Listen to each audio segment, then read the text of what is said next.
India में बहुत कम ऐसे कोर्ट बचे हैं जहां मैंने फिजिकली अपीयर करके केस आर्गू नहीं किया है। चाहे वो अनंतनाग हो जम्मू कश्मीर का, चाहे फुल बेंच सुप्रीम कोर्ट का हो। आज तक कितना केस आपने सॉल्व किया? वो मैं गिनती नहीं कर सकता, मोर देन 1000 तो जरूर होगा। फोटो शेयर कर धमकी देते हैं कि फोटोज वायरल कर देंगे, न्यूड फोटोज टाइप, इस पर क्या कुछ एक्ट लगे? मान लीजिए कि 4 साल 5 साल से रिलेशनशिप है, सडनली एक रेप का केस फाइल हो जाता है on the pretext of marriage, false promise of marriage. भाई you being a major lady, ये शादी का आपको फॉल्स प्रॉमिस किया कि सही प्रॉमिस? तो कितना सही दहेज लेना है और कितना गलत दहेज देना है?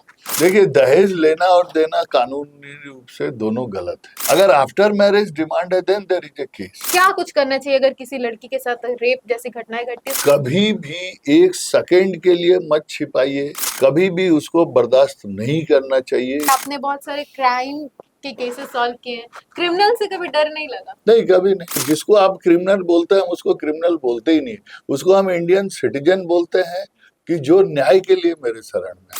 आप देख रहे हैं न्यूज 26 और ये है हमारा पॉडकास्ट और आज हमारे साथ है गेस्ट जमशेदपुर के एडवोकेट प्रकाश झा। सीधे उनसे जुड़ेंगे और जानेंगे कि क्या कुछ उनकी जर्नी रही है और आम आदमी को क्या कुछ एक्ट्स जानने की जरूरत है।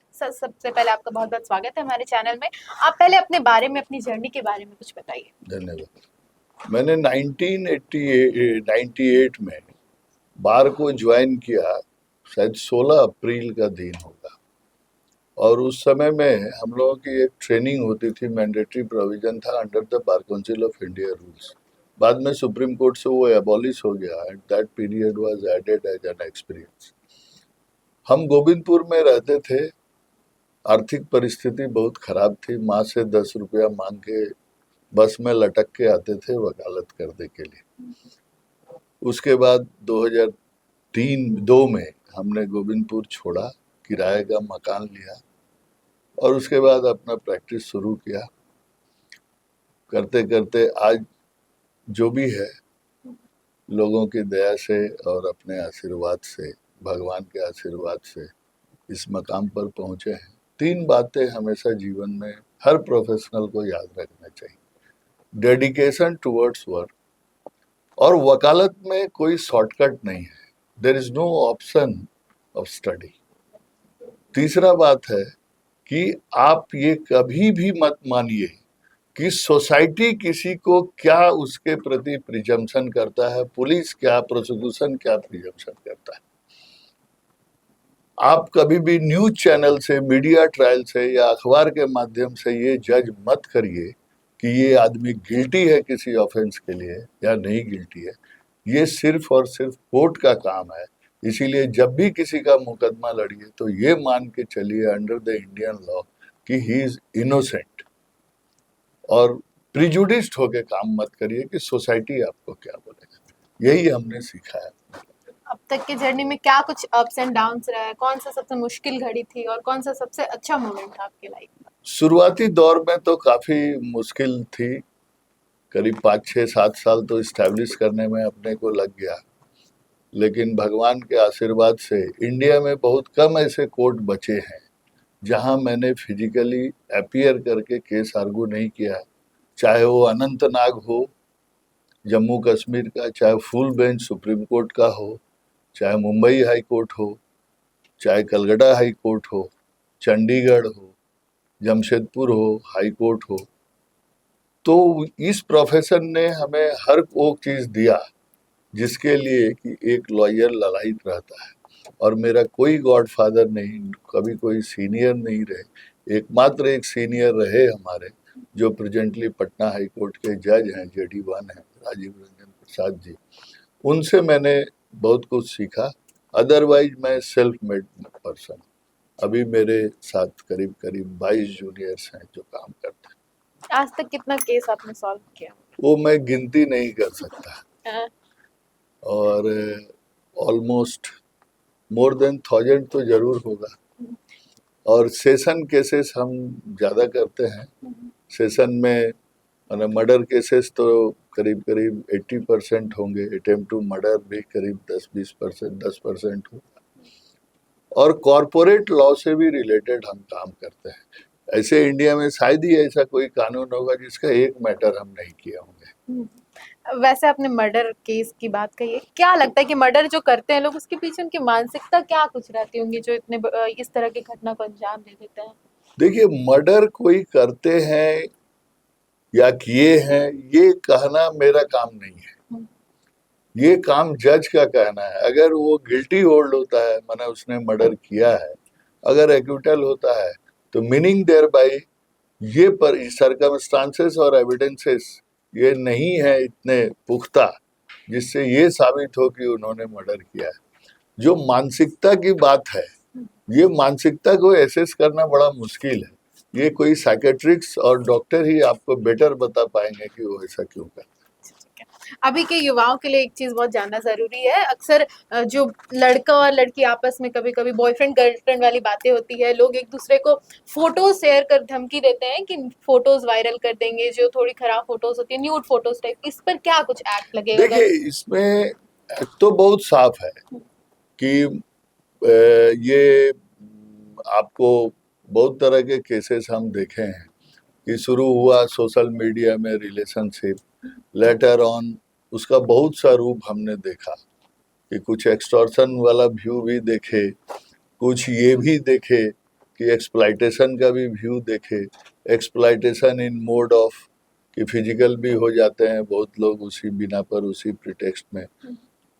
लेकिन बहुत से ऐसे झूठे मुकदमे देखे कि मान लीजिए कि 4 साल 5 साल से रिलेशनशिप है, सडनली एक रेप का केस फाइल हो जाता है कि on the pretext of marriage, false promise of marriage, एक 376 का केस कर दिया। भाई, you being a major lady, आपको तो ये एसेस करना होगा ना कि ये शादी का आपको फॉल्स प्रॉमिस किया कि सही प्रॉमिस किया। हु प्रिवेंटेड यू कि आप अपने आप को एक सीमा में रखिए, अदरवाइज उसके बाद बोलिएगा। तो ऐसे भी सारे बहुत केसेस आते हैं। ये सरकमस्टांसेस ऐसा है। देखिए, everybody has a right to have love and affection and having physical relationship. हर मेजर का ये राइट है, उसके अगर ओन विल और विश से हो। अब एक बड़ा थीन मार्जिन है। थीन मार्जिन क्या है कि अब 4 साल के बाद वो कहेंगे कि नहीं भाई, ये हमारा जो है बोला था शादी करने, इसलिए आई सरेंडर्ड। और दूसरा ये भी कहना है कि you enjoyed the sex later on for extortion of money या अदरवाइज, आपने ये मुकदमा फाइल कर दिया। लड़का लोग का भी ये है कि सोशल मीडिया में वायरल कर देंगे, तो जो इंडियन कल्चर में कुछ लोग है कि लड़की अपने डर से नहीं बोली, नहीं बताई, तो इसको हाँ, एसेस करना बड़ा मुश्किल है। दहेज की बात करें तो अभी भी इंडिया में दहेज प्रथा बहुत ज्यादा माना जाता है, और कई बार लड़की आरोप लगाती है कि दहेज लेने के कारण उसे प्रताड़ित किया जाता है। तो कितना सही दहेज लेना है और कितना गलत दहेज देना है? देखिए, दहेज लेना और देना कानूनी रूप से दोनों गलत है। अब दहेज का अलग पहलू है। अब कोई शादी होती है इंडियन कल्चर में, मान लीजिए अरेंज मैरिज है, तो लोग स्वेच्छा से भी देते हैं, दोनों साइड से लेन देन होता है, तो उसे दहेज वर्ड से अच्छा है वो स्त्री धन का पार्ट है। लॉ इसमें बहुत साफ है। दोनों साइड से, चाहे मदर फादर की तरफ से हो, चाहे मैट्रिमोनियल हाउसेस से आया, वो स्त्री धन है। डिमांड ऑफ डॉरी जो है वो आफ्टर मैरिज अगर है, बिफोर मैरिज है तो यू हैव एवरी चॉइस कि हम ऐसे घर में शादी नहीं करेंगे।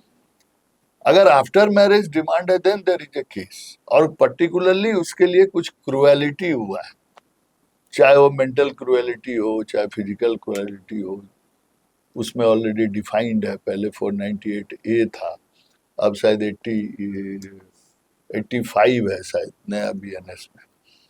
तो उसके लिए मुकदमे होते हैं बहुत जगह।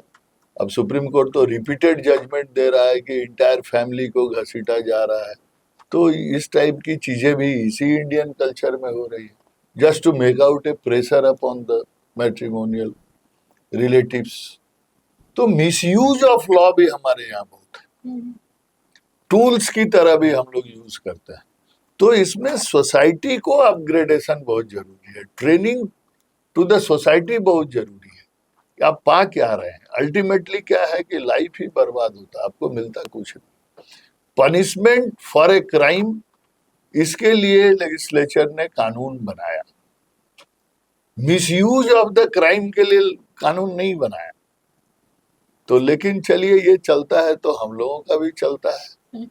अगला सवाल ये रहा कि कई बार जिस लड़कियों के साथ रेप हो जाता है, कई बार वो इस चीज को छुपाने का कोशिश करती है डर से कि समाज के लोग क्या कहेंगे, और कई बार कुछ लड़कियां खुलकर बाहर आती है। तो क्या कुछ करना चाहिए अगर किसी लड़की के साथ रेप जैसी घटनाएं घटती है, तो सबसे पहले उसे क्या कुछ स्टेप्स लेने मेरा चाहिए? ये बहुत ईमानदारी से कहना है, कभी भी एक सेकंड के लिए मत छिपाइए। इवन ऐसे भी डाटा हैं, ऐसे रिसर्च है नेशनल और इंटरनेशनल लेवल में, कि सबसे ज्यादा अगर सेक्सुअल एक्सप्लॉयटेशन होता है तो फैमिली के रिलेटिव्स के द्वारा होता है। ऐसा भी परसेंटेज बहुत ज्यादा है। इमीडिएटली लड़की को अपोज करना चाहिए, कभी भी उसको बर्दाश्त नहीं करना चाहिए। Immediate rush to the police. हम लोगों का ये कंसेप्ट नहीं होना चाहिए कि पुलिस मदद नहीं करती है। आप जो कर सकते हैं जरूर कीजिए, एक बार आप फरियाद तो लेके जाइए। ऐसा नहीं है कि पुलिस हमारे ही सोसाइटी, अल्टीमेटली क्या होता है, कुछ हम थाना चले जाएंगे, केस करेंगे, ये बात तो होती है। तो सम प्रोटेक्शन इज देयर। एजेंसी बनाया हुआ है स्टेट ने, वेलफेयर स्टेट का एजेंसी है। आउटराइटली मत हो जा रहे पुलिस के पास जाएंगे, करेगा नहीं करेगा, करता है। मेरा तो बहुत अच्छा एक्सपीरियंस है कि कोई कंप्लेंट जाता है तो पुलिस मदद करती है। थोड़ा बहुत उसको आप मान लीजिए वहां भी ट्रेनिंग की कुछ कमी है तो वो एक अलग बात है। नियत बहुत खराब नहीं होता। वो भी इंसान आज आपको 45 डिग्री टेम्परेचर में वो खटता है, फैमिली छोड़ के। हम लोग त्योहार मनाते हैं और रोड में घूमता है, तो ये सब भी हार्डशिप है। इमीडिएटली अपोज, ऐसे घटना का एक सेकंड के अंदर अपोज करना चाहिए।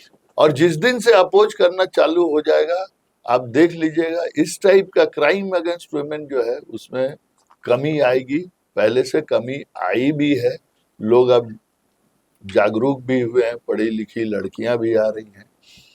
और अदरवाइज तो ठीक है, everybody has a right to enjoy their personal life. वैसे जो रेप की घटना को अंजाम देते हैं उन्हें क्या कुछ सजा होती है, किस तरह की सजा होती नहीं, है, इसके बारे आजीवन सजा सजा का प्रावधान है। में? वो डिपेंड करता है कि क्या सरकमस्टांसेस है। आजीवन सजा का प्रावधान है। कई बार ऐसा होता है कि मास रेप की भी घटनाएं होती है, सजा होती है, ऐसी बात नहीं है।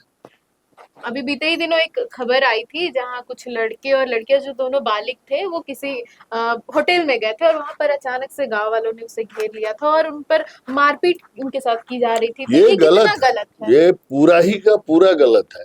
उनका ओन चॉइस है। प्राइवेट प्लेस में वो अगर कुछ अपने लड़का लड़की जो दोनों मेजर है विद कंसेंट से, और किसी भी आम आदमी को ये अधिकार नहीं है कि you will give punishment to them. उसी के लिए पुलिस एजेंसी है। उन लोगों पर मुकदमा होना चाहिए जिन्होंने ये मैन हैंडलिंग किया उन बच्चों के साथ। ये एकदम गलत है। पुलिस हैव टेक, और कॉग्निजेबल ऑफेंस में अगर कोई कंप्लेनेंट नहीं भी होता है तो पुलिस इज अंडर एप्लीकेशन कि वो केस फाइल करे और उसका प्रॉपर इन्वेस्टिगेशन करे। अभी 2-3 दिन पहले की घटना है कि एक व्यक्ति रात के समय में घूम रहे थे और शराब पीकर वो गाड़ी चला रहे थे, जिसके बाद उनका चालान काट दिया गया और कहा गया कि आप 24 घंटे तक कहीं पर भी खुले में शराब पी सकते हैं। तो उन्होंने डीसी ऑफिस के बाहर जाकर अपना गाड़ी लगाया और शराब पीना शुरू कर दिया। ये कितना गलत है और ये कितना सही है? नहीं, ये मैंने भी इस रील को देखा। ये उस आदमी का शायद लाइसेंस सस्पेंड करने की भी बात बोली। कोई भी अधिकारी ये बोल ही नहीं सकता है कि आप खुले में बैठ के शराब पी सकते हैं। उन्होंने चालान काटने के बाद यही कहा होगा, जो मैं समझता हूँ, कि आज आपका ये चालान की वैलिडिटी 24 घंटे तक है। वो ये नहीं कह सकता कि आप रोड में, अभी आपका चालान कट गया, रोड में बैठ खड़ा होकर आप शराब पीजिएगा और आप उसको हाईलाइट कर रहे हैं रील के माध्यम से। आपको ये परमिशन किसी कीमत पर नहीं होना चाहिए। You are not entitled to drive the vehicle because you are anti social person.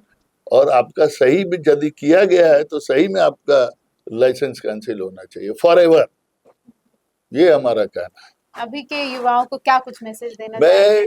जो जूनियर लॉयर्स है उनको मैं यही मैसेज देना चाहता हूँ, शॉर्टकट में मत जाइए। कमाई का 10 से 20% किताब में खर्चा कीजिए और 24 घंटा में 2 घंटा जरूर पढ़ाई लिखाई में अपना ध्यान दीजिए। और अगर कोई क्लाइंट मिलता है तो उसको डेडिकेटेड वे में, आपका पर्सनल लाइफ से ज्यादा इम्पोर्टेंट क्लाइंट का लाइफ है, ये सोच के आपको काम करना चाहिए। एक आखिरी सवाल ये रहेगा कि आपने बहुत सारे क्राइम के केसेस सॉल्व किए हैं, क्रिमिनल से कभी डर नहीं लगा? नहीं, कभी नहीं। कभी उनका कॉल्स मैसेज ऐसा नहीं कुछ भी नहीं, नहीं कभी आया? कुछ नहीं, कुछ नहीं। रैदर वो तो बड़ा आदर से, जिसको आप क्रिमिनल बोलते हैं हम उसको क्रिमिनल बोलते ही नहीं, उसको हम इंडियन सिटीजन बोलते हैं कि जो न्याय के लिए मेरे शरण में है। They are not criminals.